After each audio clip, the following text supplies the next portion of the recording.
Hi అండి. Welcome to అత్తమ్మ చేతి రుచులు. నేను మీ మాన్య. ఈరోజు వీడియోలో మనం అచ్చమైన తెలుగింటి పండుగ ఉగాది పండుగకి బొబ్బట్లు ఎలా చేయాలో చూద్దాం.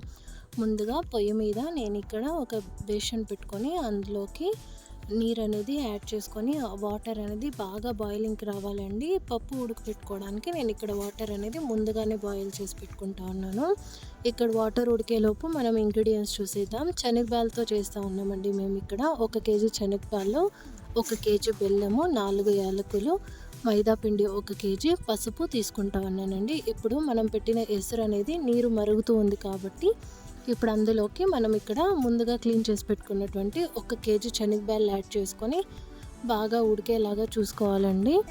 ఇలా బ్యాల్ వేసిన తర్వాత మనం ఇలా మిక్స్ చేసుకోవాలి. లేదంటే బ్యాల్ అనేది వేడి నీళ్ళు వేయడం వల్ల కింద అడుగంటిపోతుందండి. సో బ్యాల్ అనేది మంచిగా బాయిలింగ్కి వచ్చేలాగా చూసుకొని బాగా బాయిల్ అయ్యేలాగా మనం లిడ్ క్లోజ్ చేసి పెట్టి ఒక ½ అన్ అవర్ దాకా పొయ్యి మీద మనం ఇలానే బాయిల్ చేసుకోవాలండి. ఇలా బాయిల్ అయిన తర్వాత బ్యాల్ అనేది మనం అప్పుడప్పుడు చెక్ చేసుకుంటూ ఉండాలి. 90% దాకా బ్యాల్ ఉడికిపోవాలి. అంత టైంలోపు మనం ఇక్కడ బెల్లం తీసుకున్నాం కదండి, అది మంచిగా దంచుకోవాలి. అది దంచి పెట్టుకొని పక్కన ఇప్పుడు మైదా పిండి ఎలా కలుపుకోవాలంటే ముందుగా నేను ఇక్కడ 2 గ్లాసెస్ వాటర్ తీసుకొని ½ స్పూన్ సాల్ట్ యాడ్ చేసుకున్నాను. పసుపు 1 స్పూన్ యాడ్ చేసుకున్నాను. వాటర్కి సరిపడా నేను ఇక్కడ మైదా పిండి యాడ్ చేసుకుంటా ఉన్నాను. ఇప్పుడు వీటన్నిటిని మనం బాగా కలిసేలాగా మంచిగా మిక్స్ చేసుకోవాలండి. మనం ఆయిల్ అనేది ఇక్కడ అడ్జస్ట్ చేసుకుంటూ వేసుకోవాలి. ఆయిల్ వేయడం వల్ల పిండి అనేది గట్టి పడకుండా సాఫ్ట్గా స్మూత్గా మనకి పిండి అనేది వస్తుందండి. సో ఈ పిండి మనం మొత్తం మిక్స్ చేసుకున్న తర్వాత బాగా ఆయిల్లో ఊరాలి. నేను ఇక్కడ 2 యాలకులను బాగా దంచి వేసుకుంటా ఉన్నాను. ఇంకా మనకి పిండికి సరిపడా పిండి నానేటట్టు చూసుకొని మనం ఆయిల్ అనేది యాడ్ చేసుకోవాలండి. ఇలా చూడండి, ఆయిల్ వేసిన తర్వాత కూడా మనం పిండిని చాలా బాగా కలపాలండి, స్మూత్ అండ్ సాఫ్ట్ వచ్చేలాగా. ఇలా మంచిగా కలుపుకొని దీనిని మనం ఒక ½ అన్ అవర్ దాకా పక్కన పెట్టి నానపెట్టుకోవాలి. నేను ఫైనల్గా కాస్త నెయ్యి వేసి నానపెట్టుకుంటానండి. ఫ్లేవర్ అనేది చాలా బాగుంటుంది నెయ్యిది. సో నెయ్యి యాడ్ చేసి మనం ఇక్కడ దీన్ని పెట్టుకోవాలండి.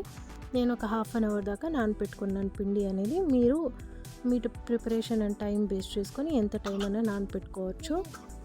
నెక్స్ట్ ఇప్పుడు ఇంకో సైడ్ చూసుకున్నట్లయితే మన పప్పు అనేది ఉడికిపోయింది కాబట్టి ఇక్కడ పప్పు తీసి పక్కన పెట్టుకోవాలి. ఇలా మొత్తం పప్పుని మనం వడగంటి పక్కన స్ట్రెయిన్ చేసి పెట్టుకోవాలి. ఇంకా బెల్లం 2 కలిపి మనం మిక్సర్ జార్ కానీ లేదా రోల్ ఉన్న వాళ్ళు రోల్లో వేసి మంచిగా సాఫ్ట్గా వచ్చేలాగా పిండి అనేది మనం ఇలా బాగా రుబ్బుకోవాలండి. మనం ఇలా గ్రైండ్ చేసుకున్నటువంటి పిండిని చిన్న చిన్న బాల్స్గా చేసి పక్కన పెట్టుకోవాలి. నేను ఇక్కడ ఒక అరిటాకు తీసుకొని దానిపైన ఆయిల్ అప్లై చేసి ఇందాక మనం కలిపి పెట్టుకున్నటువంటి పిండి తీసి అందులో ఈ పూర్ణాన్ని పెట్టి పల్చగా బొబ్బట్లు వచ్చేలాగా నేను అరిటాకు మీద తట్టుకొని పొయ్యి మీద కాల్చుకుంటానండి. చూడండి, ఇలా మనం పల్చగా తట్టుకోవాలి. ఎక్కువ ప్రెషర్ ఇచ్చినట్లయితే కూడా కానీ పూర్ణం అనేది బయట వచ్చేస్తుంది. సో మనం అది చూసుకొని ఎలా కావాలో అలా మీకు పల్చగా కావాలా మందంగా కావాలో చూసుకొని మంట కొంచెం తక్కువ పెట్టుకొని మనం ఇలా కాల్చుకున్నట్లయితే ఎంతో టేస్టీ అయిన మన తెలుగింటి బొబ్బట్లు అనేది రెడీ అయిపోయింది. మన ఛానల్ ఎవరైనా కొత్తగా చూస్తున్నట్లంటే ప్లీజ్ సబ్స్క్రైబ్ చేయండి.